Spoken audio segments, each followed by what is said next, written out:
Bonsoir et bienvenue pour une nouvelle édition du 7-8 Société sur TV78. Chaque mois, l'actualité vue sous l'angle du documentaire. Aujourd'hui, il est question du handicap. Tout au long de l'année 2018, l'école des parents de Guyancourt va s'intéresser à ce sujet sensible pour tenter de répondre aux questionnements des parents. Nous parlerons de tout cela avec nos invités. Ce soir, Danielle Viala, adjointe au maire de Guyancourt, chargée notamment des solidarités, avec également Isabelle Duclos, responsable de l'école des parents de Guyancourt, et Élodie Racial-Lefebvre, psychologue. Bonsoir à vous trois. Pour débuter, je vous propose néanmoins de découvrir le documentaire de Pippo Del Bono intitulé « La visite, le château de Versailles ». Il y est question des déambulations dans ce cadre royal de Bobo. Microcéphale, sourd et muet. Il a passé plus de 40 ans en hôpital psychiatrique et on se retrouve en plateau juste après.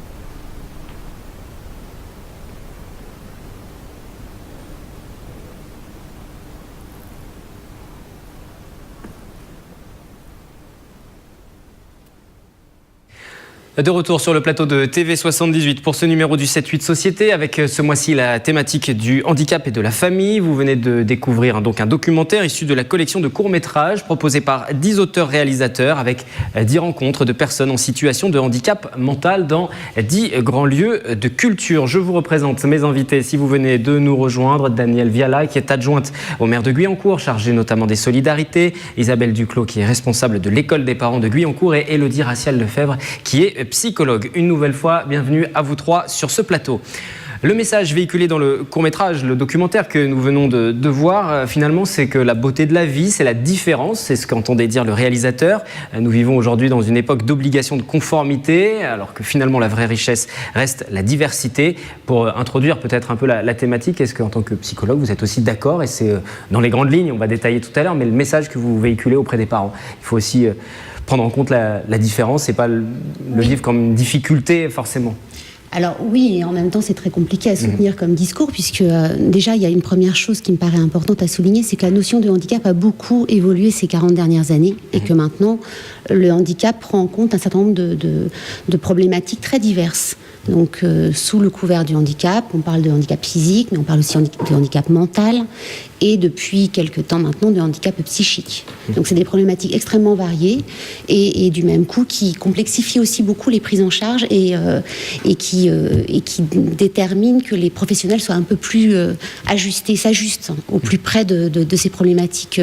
Donc c'est à la fois bien sûr une dimension globale, mais sans oublier qu'il y a une singularité en fonction des handicaps. Ça me paraît très important. Vous avez travaillé sur ces problématiques. Le plus compliqué lorsque le handicap survient dans une famille, c'est aussi de prendre en compte le fait qu'il y aura un remaniement complet de cette cellule familiale aussi. Oui, il y a forcément un remaniement complet. Déjà, il y a le temps de l'annonce, qui me paraît très particulier, mais avant ça, il y a aussi le temps de l'incertitude avant le diagnostic, qui est un temps qui peut être extrêmement long. Je pense à des familles qui attendent parfois des années avant d'avoir un diagnostic précis. Donc il y a tout ce temps-là à prendre en compte. Et souvent, le diagnostic détermine les prises en charge. C'est-à-dire qu'il y a tout un temps, parfois de plusieurs années, où les familles sont confrontées à l'incertitude et à l'attente d'un diagnostic puis de prise en charge.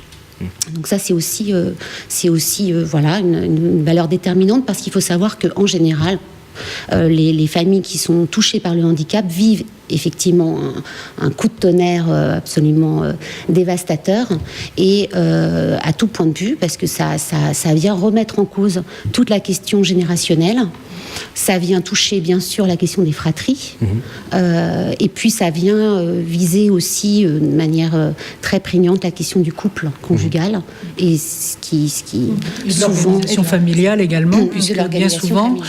un des parents est obligé d'arrêter de travailler parce qu'il n'y a pas les structures adéquates forcément pour accueillir l'enfant handicapé, et un des parents est obligé d'arrêter de travailler, ce qui entraîne aussi des conditions financières différentes et des problèmes qui justement vont générer quelquefois des problèmes de couple, des problèmes familiaux vraiment intenses.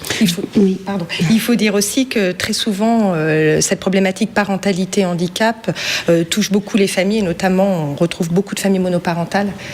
C'est vrai que c'est une vraie problématique quand le handicap vient percuter la famille, ça effectivement chamboule la famille, le couple, et du coup on est amené à trouver beaucoup de familles monoparentales qui cumulent les difficultés. Quand le handicap bouscule la famille, c'est la thématique de ce 7-8 Société ce mois-ci, vous l'avez compris, avec nos différentes invités qui sont en plateau, puisqu'au début de cette année 2018, l'école des parents de Guyancourt propose de s'y attarder et d'apporter des réponses concrètes aussi dans ces familles qui sont en attente, qui ont beaucoup de questionnements.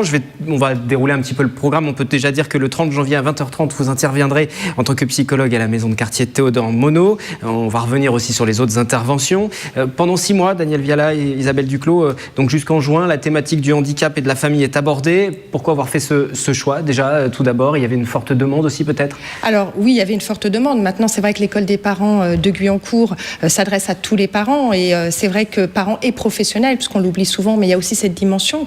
Donc pour nous, c'était important effectivement de traiter cette thématique, parce qu'aujourd'hui, dans l'éducation, dans le parcours éducatif du parent, cette famille, elle peut être traversée par des choses qui la renforcent, par des choses qui la fragilisent, par des expériences multiples et variées. Et puis, Guyancourt n'échappe pas à cette règle, et ces familles, elles se trouvent parfois bien isolées. On a abordé effectivement la notion de couple et de difficulté dans la famille élargie, mais l'isolement, c'est quelque chose qui est vraiment difficile, et comme c'est pas forcément un thème parce qu'il est sensible qui est très souvent abordé, je pense que c'était important que dans nos missions d'accompagnement des parents tout au long de l'éducation, on puisse aborder ça aussi. On peut aussi préciser que c'est une structure municipale, voilà, ce qui explique aussi la raison de votre présence ici. Je voulais m'y attarder parce que on en parlait juste avant de débuter l'enregistrement de cette émission. C'est une des premières écoles des parents, en tout cas dans les Yvelines. Oui, il y a eu Paris, et puis il y a eu Guyancourt. C'était 2001. C'était 2001. Donc ça date déjà de quelques années. Donc c'est vrai que sur Guyancourt, il y a toujours eu cette politique de la lutte contre les inégalités, de la lutte aussi contre les discriminations. Le handicap, c'est la compétence du département, mais au niveau de Guyancourt, on a pris ce thème à cœur, et on a mis une politique en place sur, on va dire, 3 fronts. L'accessibilité, qui est quand même une obligation aussi pour les collectivités, l'éducation, donc j'aurai peut-être l'occasion d'en reparler, et puis l'insertion. Donc c'est vrai que on a mis en place une commission communale d'accessibilité de façon à rendre accessibles tous les ERP, tous les établissements publics qui reçoivent du public. Et puis au niveau de l'éducation, on est quand même une commune où il y a des classes en insertion scolaire. On a 5 ULIS, donc ce sont ces fameuses unités scolaires d'insertion pour les handicapés. Alors je vais citer simplement, mais dans le premier degré, on a une ULIS malvoyant, 2 ULIS malentendants et 2 ULIS troubles du comportement. Et au niveau du collège, pareil, on a 2 collèges qui ont des classes avec des pôles d'insertion comme ça pour le handicap. Et même au lycée hôtelier, il y a également ce genre de structure. Donc, une chose qui est importante aussi, il n'y a pas que le scolaire, mais il y a aussi le centre de loisirs du Fun pour tous. Je pense que vous en avez déjà eu l'occasion de les rencontrer. Eu l'occasion de les rencontrer. Donc c'est aussi quelque chose qui n'existait pas. C'est envisager un centre de loisirs qui reçoit des enfants handicapés. Parce que c'est vrai que, comme je disais tout à l'heure, les parents qui se retrouvent en difficulté parce qu'ils ont un enfant handicapé, s'il y a des structures scolaires qui acceptent l'enfant handicapé, à la fin de la journée scolaire, que se passe-t-il ? Le parent est obligé de récupérer son enfant les mercredis aussi, et donc cette structure là du Fun pour tous, j'en parle vraiment avec beaucoup de sentiments parce que c'est quelque chose qui fonctionne très bien, qui a eu beaucoup de mal à se mettre en place parce que c'était inconnu, c'était peut-être pas aussi des sujets que tout le monde aimait évoquer parce que c'est vrai, c'est sensible, hein, comme disait Isabelle, et donc voilà, donc c'est sur la commune cette action pour faire en sorte que les différences soient le plus estompées possible, surtout par rapport à l'enfant. Donc il y a ce genre d'exemple et je pourrais en donner d'autres. Sur cette thématique du handicap, comment vont s'organiser aussi un petit peu les choses ? Il y aura différentes rencontres, des débats pendant 6 mois ? Alors d'ailleurs, je vais rebondir puisque du Fun pour tous sera partenaire, bien sûr, de ce cycle. Effectivement, ils ont commencé par cet espace de loisirs pour les enfants en situation de handicap, mais depuis peu, ils ont aussi monté un lieu d'accueil enfants-parents qui semble essentiel dans la parentalité puisque c'est vraiment un lieu où des parents d'enfants de 0 à 6 ans non scolarisés peuvent venir avec leur enfant et donc partager un moment de rencontre, d'échange entre parents, mais aussi accompagnés de professionnels. Et cette particularité, donc ce lieu d'accueil enfants-parents qui s'appelle 1, 2, 3 Soleil, qui se trouve dans les locaux de l'association, cette particularité, c'est qu'ils accueillent des parents avec enfants en situation de handicap. Et au jour d'aujourd'hui, il y en a très très peu, voire pas. Et parce qu'on sait à quel point c'est difficile de se mélanger avec des parents qui ont des enfants qui n'ont pas de difficultés particulières. Et donc voilà, donc ils seront partenaires, donc je tenais à le préciser. Ils vont intervenir quand aussi on peut Alors ils n'interviennent pas particulièrement, par contre on a une volonté de faire de l'information autour de ce lieu, puisque les parents qui viendront aussi seront concernés, et donc voilà, comme c'est assez récent, on va dire, ce lieu, il était important pour nous de le préciser. En tant que centre de loisirs, donc c'est il y a quelques années, c'est ça, mais en tant que lieu de rencontre parents-enfants, voilà. C'est récent. Et oui, c'est ça, il a 2-3 ans, donc il est vraiment récent dans le paysage. Et puis surtout, il est vraiment unique. Voilà, donc sinon, oui, plusieurs thèmes seront abordés, et ce sera à la fois des rencontres plutôt intimes, sous forme de groupes de parents, parce que aussi, c'est important, le collectif, les parents ont besoin d'entendre, de s'informer, mais ils ont aussi besoin de partager des expériences entre eux, et le petit groupe s'y prête davantage. Donc, autour de ce petit groupe sera traité l'adolescence et le handicap. Donc, voilà, et la volonté d'émancipation aussi et bien sûr, de ces adolescents handicapés. Voilà. Et qu'est-ce que ça fait en tant qu'adolescent de traverser cette période, mais qu'est-ce que ça fait en tant que parent aussi ? C'est jamais simple, l'adolescence. Mais quand le handicap vient, voilà, ça vient un peu exacerber toutes ces étapes en fait de l'éducation. Mais bien sûr, on abordera aussi, et vous l'avez dit tout à l'heure, la fratrie. Parce que la fratrie, ça aussi, c'est comme l'adolescence. C'est des périodes qui sont jamais simples. Les parents se posent beaucoup de questions. Mais quand le handicap arrive, comment on aborde la fratrie et tout ce qui traverse cette famille. Et puis, un thème aussi qui me tient à cœur, parce que l'école des parents a toujours été un peu novatrice dans les thématiques. Et là, encore une fois, on est un peu novateur, puisque c'est un thème qu'on entend rarement. C'est, je suis parent en situation de handicap et je souhaite un enfant. Et voilà, et comment je traverse ça, comment je m'affronte aussi aux difficultés, aux freins, dans ma propre famille, dans le monde médical, dans tout ce qui m'entoure. Et c'est une intervenante, Madame Idiard, qui est sage-femme, qui est elle-même en situation de handicap, qui travaille à l'Institut Montsouris et qui nous fera le plaisir et l'honneur de venir échanger avec nous. Et ça, je voulais vraiment en parler parce que c'est vraiment un thème qu'on aborde très rarement. L'école des parents à Guyancourt qui propose tous ces rendez-vous, et bien sûr, c'est le programme complet est à retrouver sur le site internet de la ville. Voilà, pour bien avoir toutes les dates. On parlait tout à l'heure notamment du travail sur le désir d'émancipation de ces adolescents en situation de handicap. C'est une problématique particulière. Comment on peut accompagner à la fois les parents pour leur dire bon, adolescent c'est compliqué, et en plus comme il y a un handicap ce sera encore plus compliqué, et puis aussi accompagner ces jeunes. Déjà du côté des parents, je crois qu'il y a quelque chose de particulièrement compliqué à l'adolescence pour les parents. Je pense notamment aux mères, c'est que souvent les mères se sont dévouées corps et âme, si on peut dire, à la prise en charge de leur enfant, dans le soin du corps notamment, dans un certain nombre de choses. Et il s'agit à ce moment-là, au moment de l'adolescence, pour ces parents, pour les mères, pour les pères aussi, bien sûr, mais de lâcher quelque chose de cette prise en charge et de ce lien particulier. Par exemple, très concrètement, pour des mères, il s'agira à un moment donné de pouvoir reprendre une vie active, professionnelle, par exemple, une vie sociale. Tout ça s'est mis en suspens ou en jachère pendant parfois de nombreux nombreuses années.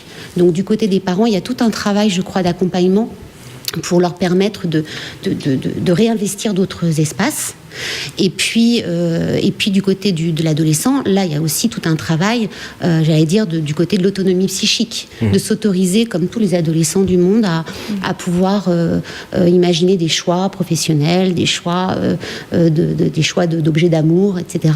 Et là où c'est un peu plus compliqué, bien sûr, c'est quand par exemple, pour des adolescents empêchés physiquement, en fauteuil, etc., c'est beaucoup plus compliqué, la question du sortir. Sortir pour aller voir les copains, etc. C'est compliqué parce que se rajoute aussi une dernière chose. Enfin, il y en aurait plein de choses à dire, mais en tout cas, une chose qui me viendrait, c'est la question de l'inquiétude des parents aussi à lâcher du regard des enfants devenus grands et qui sentent toujours très vulnérables. Donc, c'est vraiment des questions, je crois qu'il y a un double accompagnement, aussi bien du côté des parents que du côté des adolescents. Alors, il y aura différentes réponses qui seront proposées, des accompagnements psychologiques pour aider, mais est-ce que le but, l'objectif aussi de ce qui est proposé à Guyancourt, ce sera aussi d'aider les parents à trouver des pistes, là c'est plus rationnel on va dire, mais matérielles, financières? Est-ce que vous les aidez aussi à trouver les bonnes structures, à s'adresser aux bons interlocuteurs? Parce que là aussi on peut être démuni en tant que parent lorsqu'il faut faire face au handicap, parce que c'est un coût financier. Alors, au sein de nos différentes rencontres, pas forcément, mais il y a la boutique des parents qui est là de toute façon et qui est là à l'année. On se trouve au centre-ville, à côté de l'hôtel de ville à Guyancourt. Et là, effectivement, on est aussi Point Info Famille. Et cette thématique, on l'aborde toute l'année et on l'abordera d'autant plus à ce moment-là, parce qu'on est aussi là, effectivement, pour les accompagner dans ces démarches. Mais par ailleurs, on aura aussi, dans ce cadre-là, une soirée d'information sur les procédures et notamment tout ce qui touche scolarisation handicap, tout ce qui est de l'inclusion. Et ça aussi, c'est un sujet difficile et sensible et qui touche à la fois les parents, bien sûr, à travers leurs enfants, mais qui touche aussi bon nombre de professionnels, parce qu'ils se trouvent aussi dans des situations délicates d'accueillir des enfants en situation de handicap dans la scolarisation. Et ça, ce sera une soirée où là, on sera plus sur les choses concrètes, sur la procédure, sur comment on fait et vers qui on se tourne et quelles sont les démarches administratives. Et au-delà de ce cycle, allez-y. Oui, ce qu'on peut rajouter également, c'est qu'on a créé un poste à Guyancourt, dans le cadre du secteur social, qui est une personne dédiée à l'aide aux personnes âgées et aux personnes handicapées. C'est la question que j'allais vous poser. Comment la ville, justement, intervenait au-delà de ce cycle? Ce poste, on l'a créé il y a maintenant 2 ans et demi et il répond vraiment à un besoin, que ce soit pour des adultes ou pour des parents avec des enfants qu'on peut adresser après à l'école des parents. Donc c'est une personne qui est compétente dans tout ce qui est administratif lié au handicap, qui peut orienter, qui peut conseiller, qui peut instruire les dossiers. Donc on a consacré un poste à cette activité. Et on a aussi une politique tarifaire spécifique à Guyancourt, puisque une famille qui a un handicapé en son sein, eh bien il y a un abattement pour la taxe d'habitation, par exemple.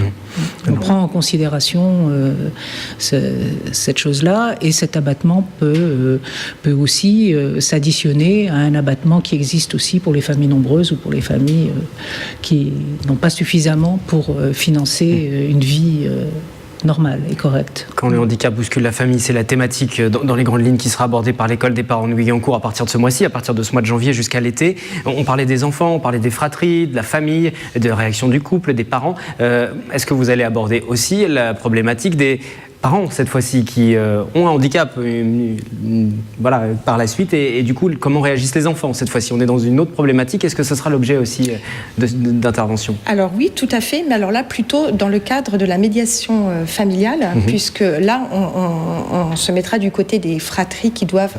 Parce que c'est ça aussi une famille. On parle de la naissance, on parle de la grossesse, on parle de l'adolescence, on parle des fratries, et on parle aussi à un moment donné de la perte d'autonomie.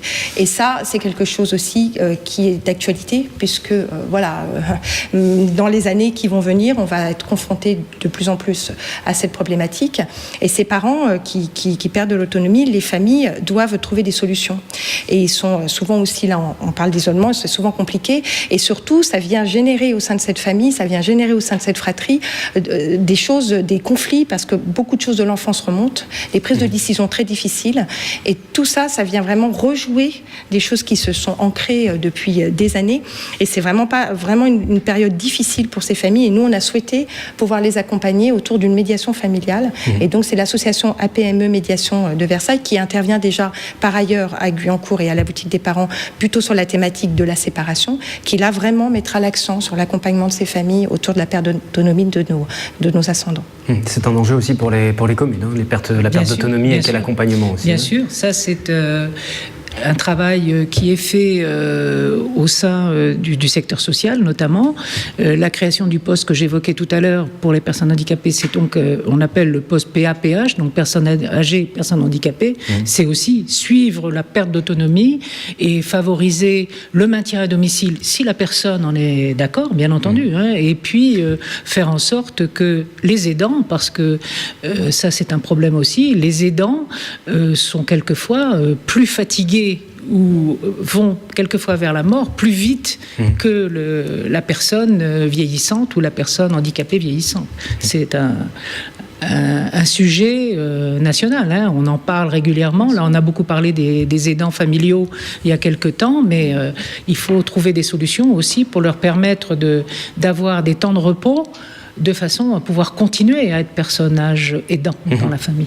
Le fil directeur, le fil conducteur de toutes les thématiques qu'on a abordées, c'est surtout le fait de lutter contre l'isolement des familles. C'est un petit peu... Oui, je crois on pourrait résumer ça comme ça. C'est un point essentiel parce que c'est ce qui vient cristalliser toutes les difficultés. On n'a pas parlé de la question du regard qui me paraît être la question peut-être, on va dire, fondatrice de toutes les difficultés. C'est-à-dire que la personne handicapée, mais aussi l'entourage, est confronté au regard.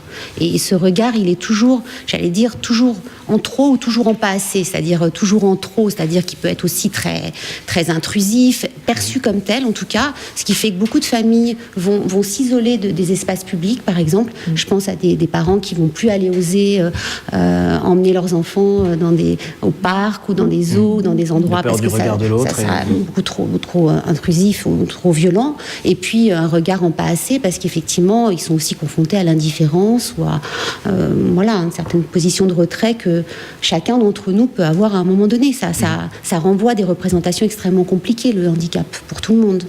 Donc je crois que c'est vraiment effectivement la question de l'isolement qui est au cœur d'où l'idée de créer le maximum de relais possible à toutes les étapes de la vie de ces personnes. Si vous souhaitiez ajouter quelque chose ? Alors je voulais dire quand même qu'en dehors de ce cycle, l'école des parents de toute façon continuera à traiter cette thématique, qu'effectivement on travaille en transversalité et que tout ce qui se fait globalement sur Guyancourt va être mis en avant par l'école des parents et ce de toute façon dans leur travail quotidien puisque nos missions c'est d'accompagner les parents d'avant la naissance jusqu'à la majorité de l'enfant dans toutes les étapes de l'éducation. Très bien. Merci à toutes les trois d'avoir participé à ce 7-8 Société. La programmation de l'école des parents autour du handicap est détaillée sur le site de la ville de Guyancourt. Je vous le disais tout à l'heure, les programmes se poursuivent sur notre antenne. À très bientôt pour un nouveau 7-8 Société.